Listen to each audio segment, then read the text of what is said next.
A baby born with organs outside his body. Some of these kids don't make it. I mean, they do die from this.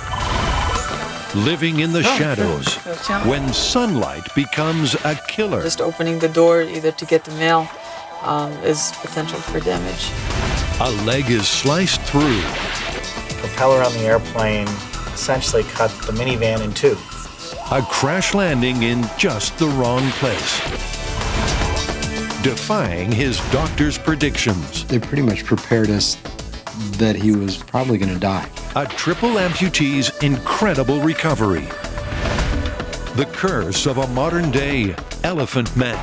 It feels like it's pretty much like death for me. It hurts. The most incredible species on the planet is human.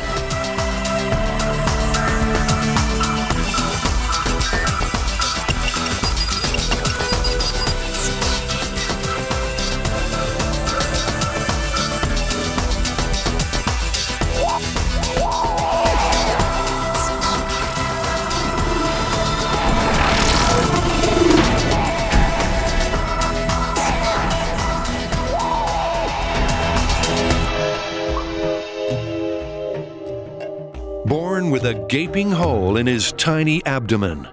We were just terrified of the health of our baby.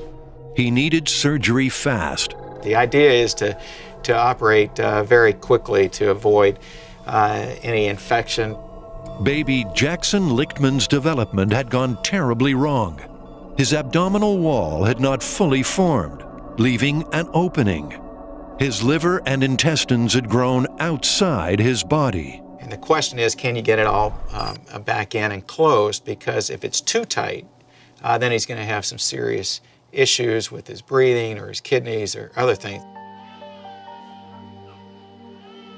Jackson had what's called an omphalocele. No one knows why, but 1 in 10,000 babies are born with this. Some of these kids don't make it. I mean, they do die from this. A routine ultrasound at 11 weeks had spotted an anomaly. This was the first indication that Jackson had a problem. And then the doctor came back in, and he said that the baby's liver was growing on the outside of his belly. And we were just shocked, because, I mean, we went in assuming everything was going to be fine. Corrective surgery wasn't going to be easy. In cases like Jackson's, the abdominal cavity is often too small to accommodate the organs. If they couldn't be squeezed in, he'd face a series of operations to make room. But Jackson was a fighter. When the surgeons repositioned his organs and stretched his skin and muscles to cover them, his body seemed to cope. It was a good sign. The chances of infection were minimized. So all in all, I'd say we were giving ourselves a few high fives. It was an amazing, kind of weight off our shoulders. But for the Lichtman family, the toughest times were still ahead. Jackson would need months of intensive, round-the-clock care if he was going to make it. So there was a brief couple-day relief, and then the reality of taking care of a baby with these needs. Jackson was on a respirator for the first weeks of his life. It saved him, but it caused a serious feeding disorder. He lost the reflex of how to eat like a normal kid. He couldn't breastfeed or take a bottle. Jackson needed a feeding tube down his nose to stay alive. He was on a pump, pumping food into his belly continuously for 22, 23 hours a day. Jackson spent the first month of his life in intensive care, and then it was all up to Mom and Dad. I was honestly a little scared about him coming home. It's a 24-hour-day job to feed one of these kids. Oh, you brought a clean diaper. Jackson was gradually growing until he hit 3 months, and then disaster. Suddenly, he couldn't keep anything down. Jackson was in danger of starving to death. Later, we see little Jackson continue his fight for life.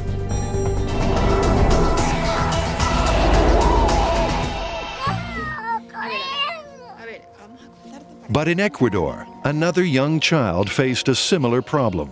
she was born with her bladder outside her body. A series of operations have left her with terrible scars, and her bladder is still outside her body. Lisbeth is now 3. To the outsider, she looks healthy. But like Jackson, she also has an omphalocele. Like Jackson, her stomach wall didn't form properly. And like Jackson before his operation, she faces life-threatening infection. In regards to her daily care, the hygiene is very important, so she changes her and cleans that area as much as possible to avoid irritation and infection. In Ecuador, it's hard to find the right surgeon to treat such a difficult condition. Her mom had nearly given up hope that Lisbeth could have a normal life. Finally, she reached a point where she wanted to give up because she had searched tirelessly for 3 years, going to many sites in Ecuador, following the medical teams to try and get help for her daughter, and she wasn't successful. But out of the blue, her prayers were answered. She was found by a medical team from Healing the Children Foundation. Plan is to have Lisbeth examined and treated by the wonderful folks at Yale New Haven Hospital, who have agreed to treat her pro bono through Healing the Children. That she feels great joy to be here, and that she has a lot of hope for her daughter to get well. Lisbeth is on her way to Connecticut. It might take 12 months, but her problems may well be a thing of the past. She said, my daughter is at a very impressionable age. As young as she is, she knows what she has. She feels it, she shows it to other kids, and my hope is that my kid can grow up someday and not be embarrassed, not be intimidated, and can live a normal life. So my hope is that she can heal from this and go back to Ecuador a healthy child.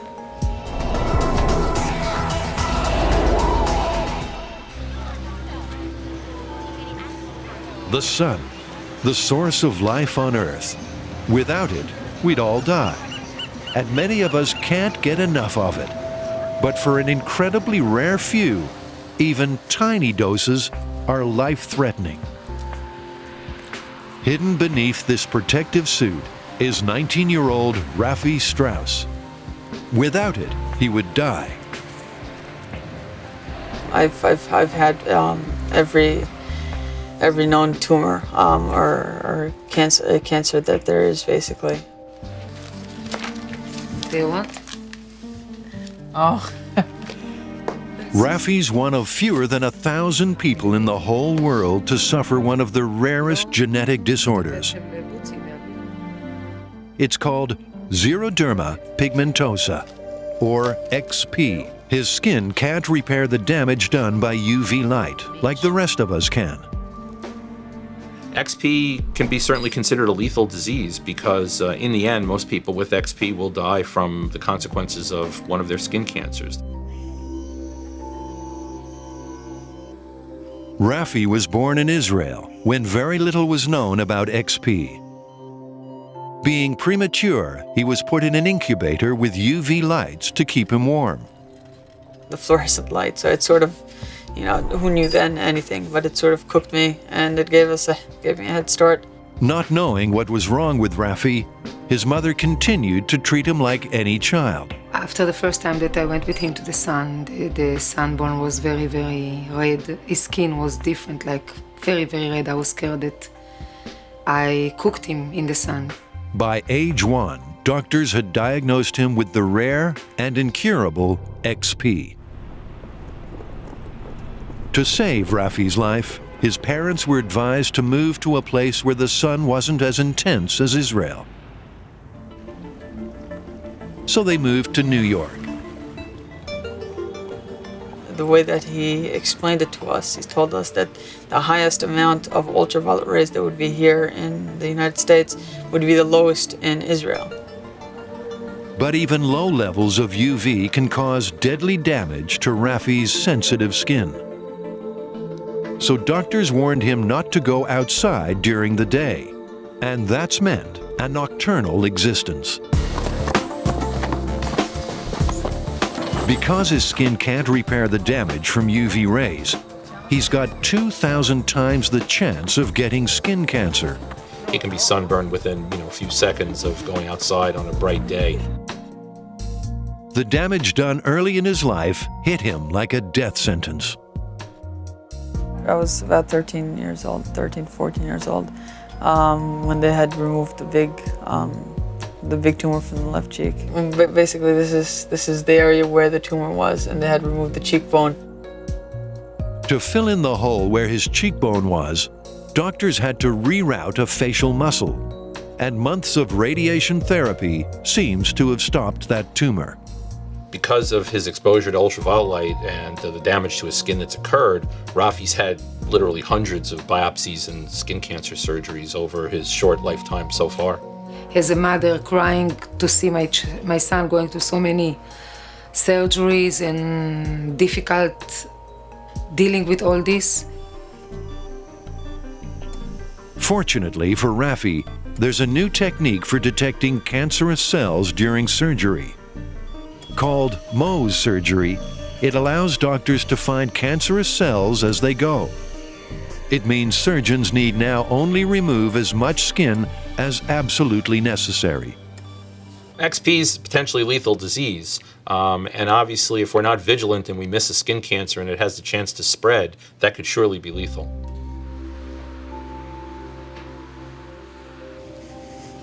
Rafi's skin is so sun-sensitive, he's not even safe in his own home. He needs to monitor the light coming through their tinted windows. I don't even try to just step outside. Just opening the door, either to get the mail, is potential for damage. Just even if I'm sitting in the living room and someone opens the front door and the light comes in, that's also, it's enough to get damage.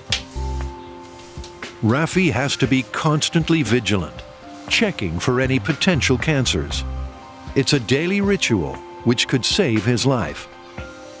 Firstly, he looks for any new suspect spots, and then coats himself in a special cream, which helps destroy any developing cancer cells he can't see.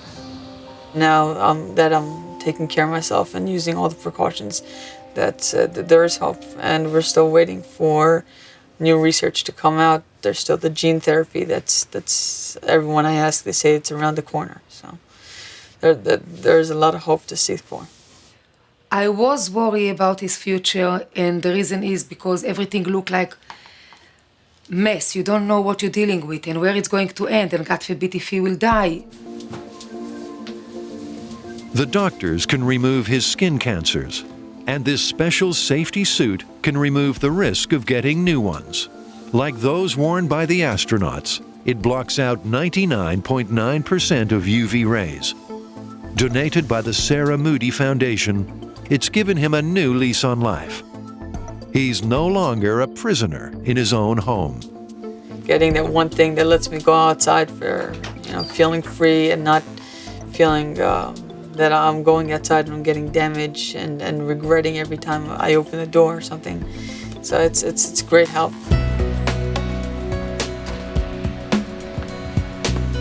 Even with the suit, life is never going to be anything like normal for Rafi.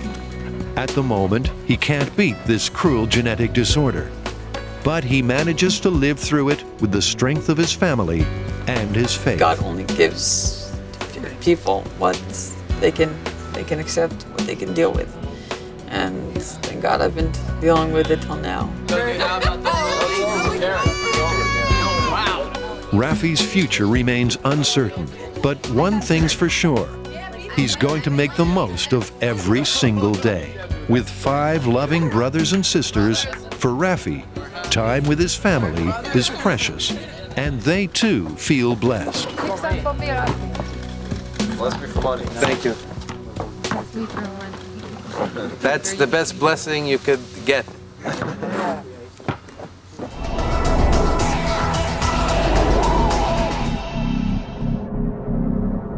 A story so extraordinary, you'd never believe it. The propeller on the airplane essentially cut the minivan in two. A tale of incredible trauma. Yeah, the doctor said, the whole leg has been severed. A young girl suffers freakish injuries.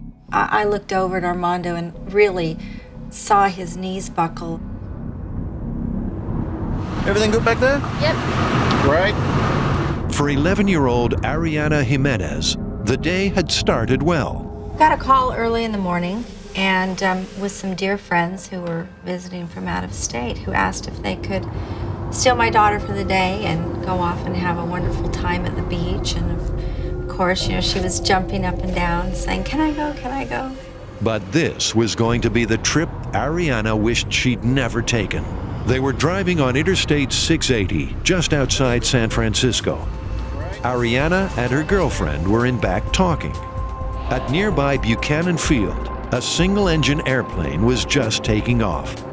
As it climbed, the engine suddenly lost power, plummeting the plane downward at 75 miles per hour.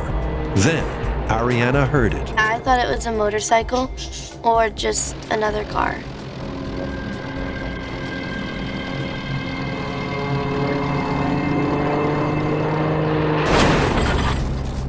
The airplane had speared through the vehicle she was traveling in. Ariana was right in its path. Then I had went down to, I guess, touch and scratch my leg, and then that's when I had seen my leg. This was a freak accident like no other. The plane had crash-landed alongside the vehicle, right next to where Ariana was seated. The plane's propeller had inflicted terrible injuries. And unfortunately for Ariana, also sliced her femur and her leg in two. Imagine a 3-inch wide propeller spinning at hundreds of miles an hour, smashing through the flesh, bone, and muscle of your thigh. That's what had just happened to Ariana. It wasn't a broken leg. 2 inches of her femur had just vanished. Ariana's leg was still attached in the back. It had muscle and nerve and artery attachments. In the blink of an eye, Ariana had gone from soccer champ to physical ruin. But at least she was still alive. She's very lucky. Very unusual accident, very rare. But she could have, had the propeller gone another ½ inch, injured her femoral artery, and it potentially would have cost her life. Within hours of the accident, the surgical team set about reattaching her severed leg. Let me show you the x-ray right here. You see that there's an 1.5 inch gap, or there would be if you stretched it out to full length. We've actually compressed the bone down to allow it to heal across. If we stretched it out to its full length, there would be a large gap there. And what you see is the result over here, where you see the bone has healed completely. If we had not shortened the leg, you wouldn't have gotten full healing like you see here. Ariana's leg had knitted, but it was now 2 inches shorter than the other. And because of the shortness, she has a limp. She might have back problems later on, and she doesn't have the same strength in her leg that she might if it was back to normal length. Now the surgeons have to look into the future. Ariana is 13, and they calculate her legs will grow another inch. If they stop the good one growing anymore, that will help narrow the difference between the two.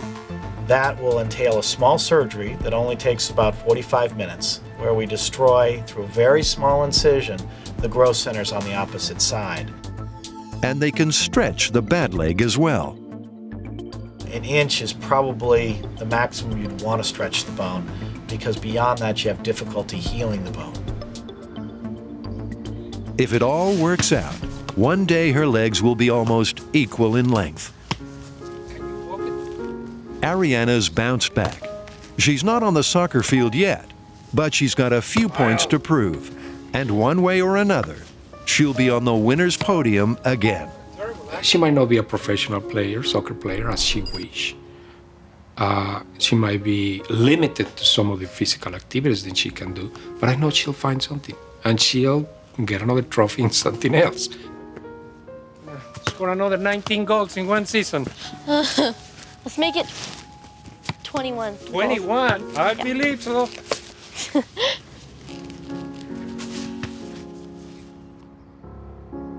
After I get out of school, I'm determined to study to be a doctor because I'd want to be able to help people and share my stories with them.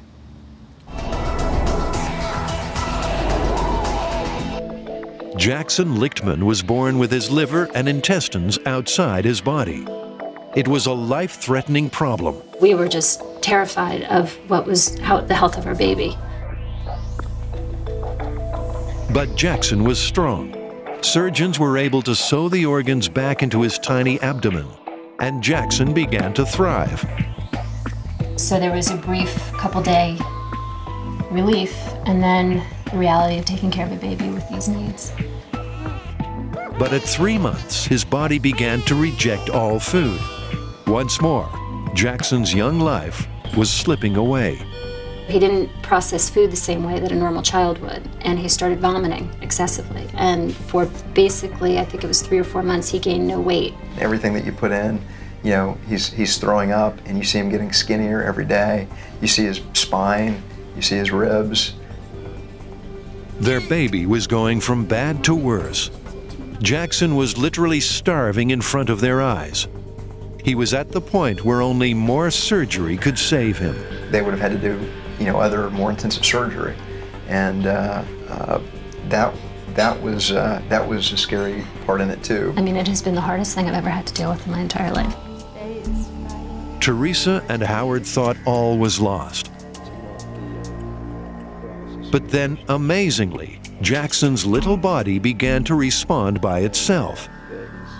He slowly started to keep some of his food down. Yay, buddy! Good boy! We were just on top of the world. It was, you know, it was fantastic. Look at you, big. Come on. Come on, let's see what you waited. Finally, Jackson was growing again.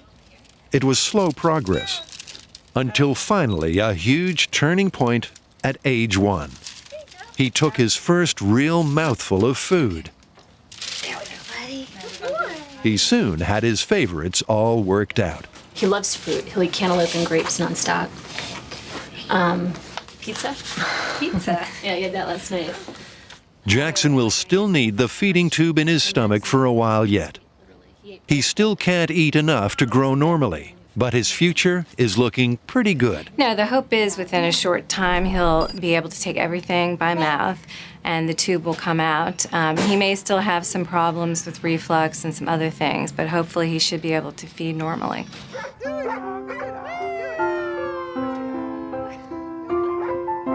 Life's getting better for the Lichtman family every single day, but it's an experience they won't forget for a lifetime.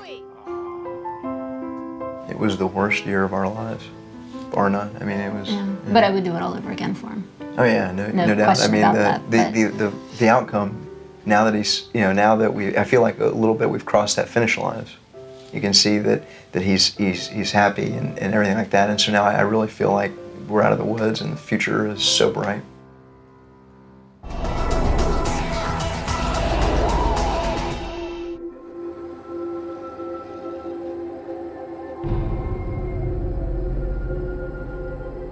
Cameron Clapp lived across the railroad tracks in Arroyo Grande in California. He'd lived there all his life. One night, he was crossing the tracks late.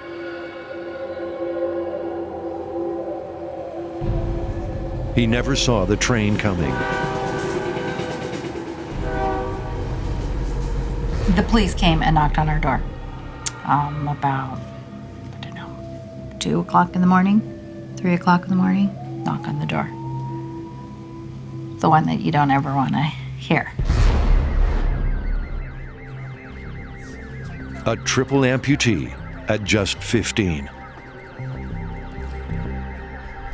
They pretty much prepared us that he was probably going to die.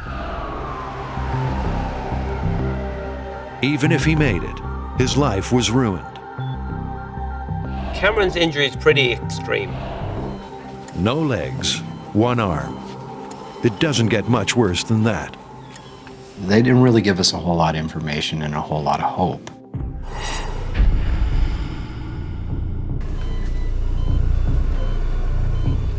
The train had completely severed 3 limbs. The terrible injuries would change the course of Cameron's life. The expert told us that he wouldn't walk, that he would spend most of his life in a wheelchair. Cameron remembers coming to in the hospital. I do remember waking up and, just looking down and not seeing my feet there and my arm gone. 3 days before, he'd been a healthy, active California kid. Like most teenagers, he loved sports. He didn't mind taking risks. The freight train that ran him down put an end to all that. He was alive, but at only 15, his life was in tatters, and the doctor offered him little hope. He didn't tell me to my face, but he did tell my parents that I probably wouldn't be walking, But he didn't know Cameron or his family. As far as they were concerned, their son is going to walk again, but everybody was telling them, it's just not going to happen. And the chances weren't great. His 2 legs had been amputated above the knee. His right arm was off at the shoulder. Life in a wheelchair was almost certain. But the family wouldn't give up. They searched everywhere. In Oklahoma City, they found a man with over 20 years' experience in prosthetics. They'd found Kevin Carroll. Kevin Carroll is just a ball of fire. He just sees the possibility in all people. That encounter was about to change Cameron's life. Cameron, not only did he not only want to walk, he wanted to run, he wanted to jump, he wanted to swim, he wanted to play golf, he wanted to do everything that he did before he lost his legs. Words were easy. The reality was different. We had to come up with a socket that would allow him to get up and move, because the longer he's down, the less likelihood is that he's going to get up again. So what was going to be a long process began. How to get Cameron back on his feet again. We quickly said, it's sort of like the little baby. The little baby doesn't stand up and walk one day. We have to creep before we can walk. Imagine having to learn to walk all over again. That's what Cameron faced. I had to rebuild these muscles to become adequate for this new form of walking. Kevin had come up with a prosthetic leg design to suit Cameron's terrible injuries. So what we have done, we've come up with this ComfortFlex technology that allows the muscles, like this socket system right here, that allows the muscles to fire. So when the person fires up their muscle, the socket will expand with them. And that's an amazing breakthrough. Inch by inch, month by month, Cameron learned to walk. To watch Cameron take his first steps without any help was just amazing. But just walking again would have been enough for most people. Cameron wasn't like most people. Cameron continually puts challenges in front of me, like on the screen, This time he wanted to learn to walk downstairs without holding on. I scratched my head and said, golly, this hasn't been done before, but I'm thinking to myself, this is Cameron. If you take a few steps. It was something that no one had ever done before with prosthetic legs. The solution was to get Cameron to use a computerized knee. The microprocessors make the tiny adjustments that a human knee normally does. They gave Cameron the balance he needed to conquer the stairs. We're like, well, nobody has ever done that before. And here's Cameron today. He can walk down step over step without holding on to anything. Just amazing to see what he can do. He's determined to just try just about everything.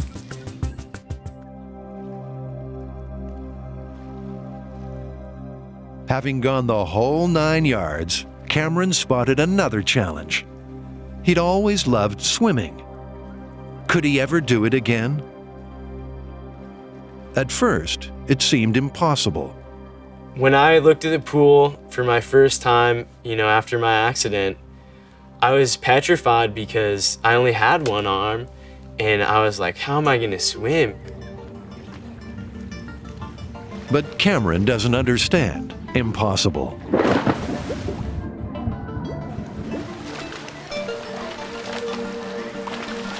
They gave me the conditioning to let my body be prepared for prosthesis. So the swimming was a very vital thing for my rehabilitation. Now, how about swimming legs? Could someone build those for him? An ingenious design replaced the computerized knees with an ankle joint to keep the prosthetic feet pointed forward. These are connected directly to the upper leg sockets to reduce drag. Cameron took to these stubby swimming legs like a duck to water.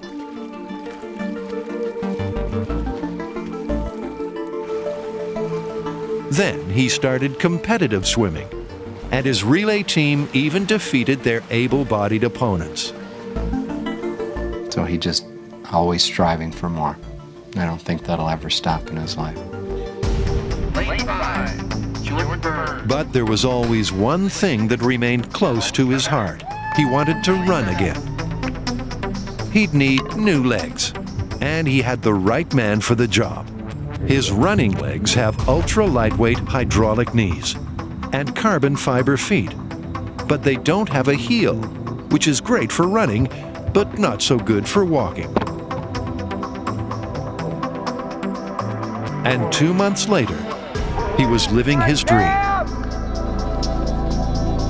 On your marks, set. The attachments for the running legs were just such a great gift because I just find so much joy in it, and I'm still improving with my running. We're seeing something that nobody else is doing. I mean, he's the only triple amputee in the world that runs competitively. Cameron's not afraid to push the envelope. Designers like Kevin respond with new inventions. The result is that other people with missing limbs will certainly benefit. Just this past week, a young man arrived into our clinic who had lost both of his legs above the knee. He had given up all hope. Cameron walks into the room, both of his legs gone above the knee, missing his arm, and this little kid, his eyes just lit up. So this is real. This guy is actually in the room with me. This is real. I can actually do this. Cameron's story is truly incredible. A medical marvel. He suffered unbelievable injuries. His life was ruined. Now he walks, he swims, he runs, he competes, and he inspires. He has shown clinicians such as me that anything is possible. And for me as a clinician, not to stand in the way of that person's dreams and aspirations. And incredibly, he's never looked back. Even though it was something that was bad that happened, I've made a lot of good things out of it, and I continue to open the boundaries, even more. And I don't know what's gonna happen, but I know that there's gonna be a good future ahead of me.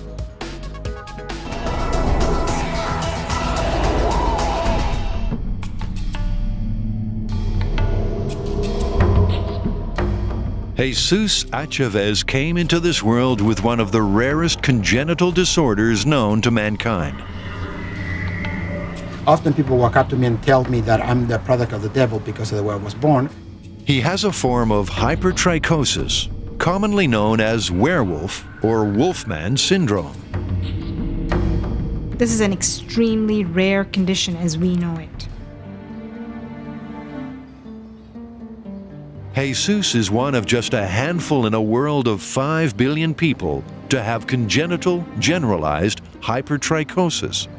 His uncle, 5 cousins, a sister, and his daughter all have the same genetic mutation. Hypertrichosis is caused by a mutation in the human genome. But there is hope for Jesus and his family. I hope that in the next, within the next 5 years or less, that we're able to actually find the actual mutation. But Jesus wasn't going to let his hair get him down.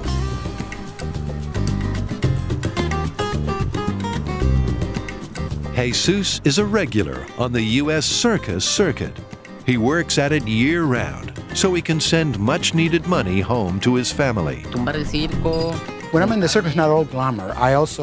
When I'm in the circus, I work, I bring down the tent, I put up the tent, and then when I perform, mostly it's coming out in front of an audience, letting people see me talk about my condition and answer some of the questions of the audience. And I also allow them to come and touch my face to see that it's real. What I have is real. Next time you're having a bad hair day, spare a thought for Jesus. There's no way to get rid of his successfully with shaving or waxing. My hair grows very long, especially my head hair, of course, grows like everybody else's. My facial hair grows longer and it continually grows, but the problem that I have is the one that grows around my nose and around my eyes, because it continually grows and covers my eyes, my nose, to the point that you can actually not see my face. But Jesus refuses to hide himself from the world. He just accepts that this is who he is. And he laps up the right kind of attention. It's kind of making me feel special when people stop me on the street and want to take my picture. Most people do that in a positive way, and they do it because they enjoy what they see as being something very different, very special.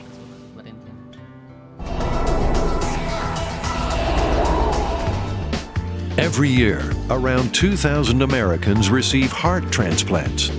And at any time, there are another 3,000 on the waiting list. It's a modern medical miracle. The patient's failing heart is replaced by a healthy donor heart. But not always. Castelio Campos was on the heart waiting list for over a year. He suffered from congestive heart failure. I estimate with this condition he will not survive more than 3 months. Now, only a heart transplant could save him. But for Castelio, a new heart would not be enough. A regular heart transplant will not work. Castelio is a very rare case. He not only needs a new heart, he needs to keep his old one going as well. Would leave his own heart in place and then transplant another heart on top of that. Castelio suffers from pulmonary hypertension, or high blood pressure, in the vessel that transports blood to his lungs. The solution is to keep Castelio's own heart pumping blood to his lungs. A donor heart would not adapt to the high pressure, but it can take some of the workload off Castelio's diseased heart by supplying blood to the rest of his body. It's called a heterotopic or piggyback transplant. Time was running out for Castelio. Every day could be his last. He almost died several times because he had what we call arrhythmia. With so many people needing a heart transplant, Castelio had to wait months for the right donor. The donor severity, the shortage of donor is very severe in this country. Are you okay? ¿Está bien? He waited over 12 months for the gift of life to arrive. Things were getting really desperate when finally the right donor heart became available.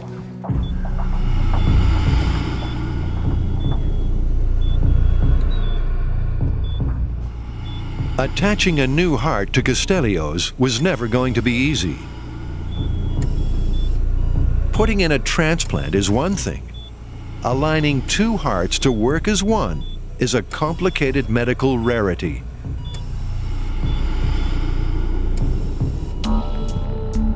The upper left chambers of the 2 hearts need to be merged. then connections made for blood flow in and out of both hearts. The hours passed, and when Castillo finally awoke, it was to a new life. Hi, Castillo. He's thanking you. He's thanking you. He's very grateful for saving his life. God bless you. Everything went very well. You should be able to get out of bed in no time. La operación salió todo muy bien. Yo creo que vas a salir de esta cama muy pronto. Beating side by side, for Castillo, two hearts are definitely better than one. Here is where you had this donde tienes el corazón antiguo. This is your own heart, which is still there. It's still beating a little bit, but it's, as you can see, it's very weak. And right next to it, al otro lado, tienes tu corazón. This is your new heart. Le doy gracias a Dios y al médico. I thank God and thank the doctor for giving me these two hearts. Incredibly, just 3 months after this major operation, Castillo competed in a challenging 3-mile walk. He was determined to prove he could do it. Soñaba. When I was sick, I was dreaming about walking a lot. So when they told me about the walk, the heart walk, the doctor didn't want me to do it, but I said, I'm gonna walk no matter what. And he walked.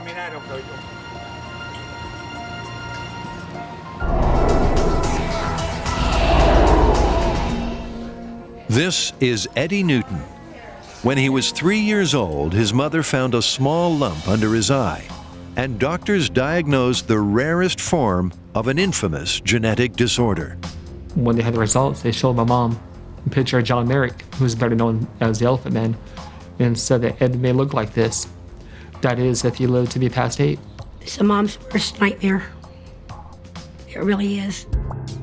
Eddie has neurofibromatosis, a genetic disorder of the nervous system. The particular gene responsible normally acts as a brake to stop tumor cells growing and dividing uncontrollably.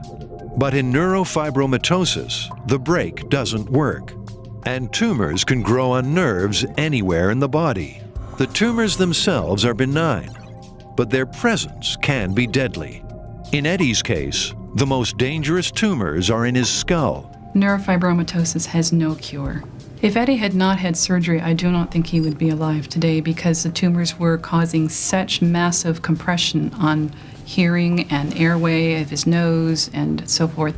I don't think he would have survived. Eddie's childhood memories are scarred by over 30 serious surgeries.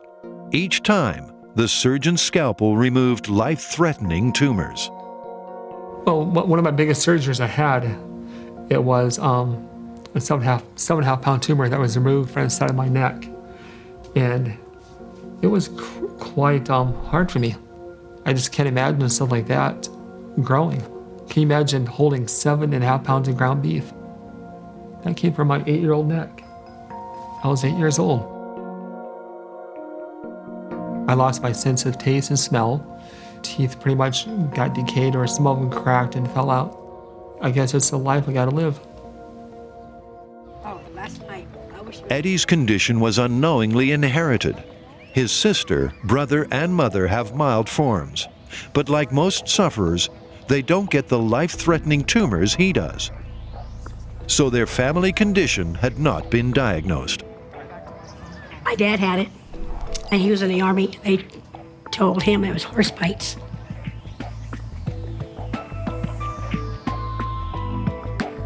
Now, at 36, his tumors have grown past the point where they can be removed. He's had recurrence over and over of the tumors. He's had multiple surgeries to reduce the size and the number of the neurofibromas, and they just regrow. They are so intrinsically wound up in the skull bones and in the facial muscles and around the eye and neck that he would not be able to survive if they were completely removed.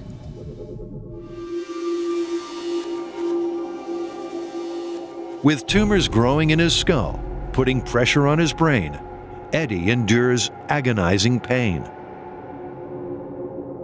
The condition physically affects me. I get severe migraine headaches that can last anywhere from 8 or 6 to 8 weeks at a time.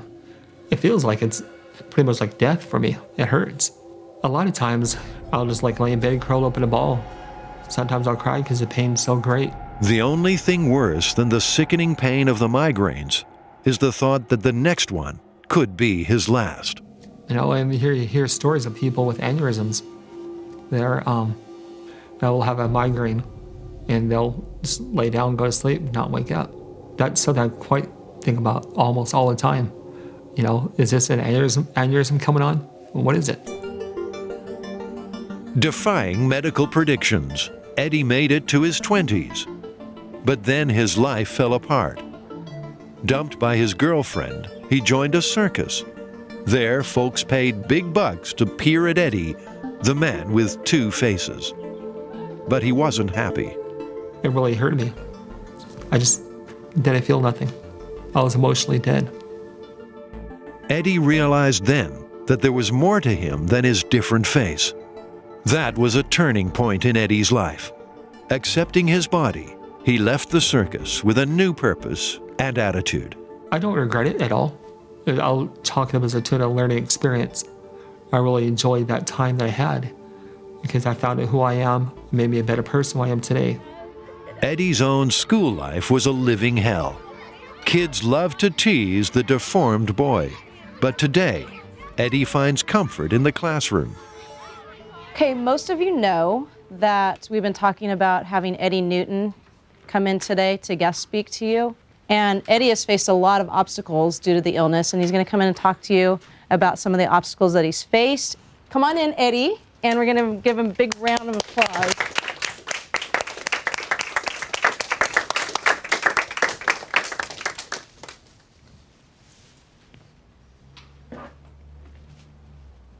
Well,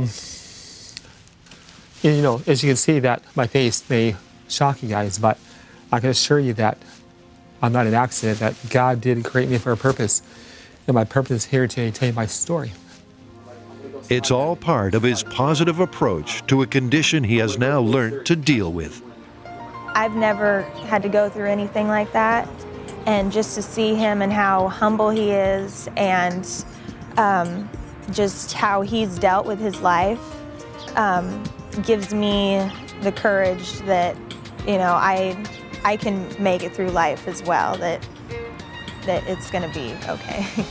I think he's a really strong person and, you know, maybe a role model for anyone who's having low self-esteem or, you know, thinks that my life is so bad. You know, they should listen to him talk, and I think it'll definitely change their opinion.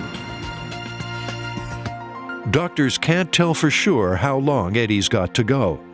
He's already lived many years longer than he was expected to. For now, every day's a bonus. The doctors have said, you know, I got a certain time frame, but my main doctor, you know, I love her, she's great. She's just saying that God will take me when he wants. And I agree with her. I'm just going to live, you know, day to day and just enjoy it as I can. I believe that Eddie is a miracle.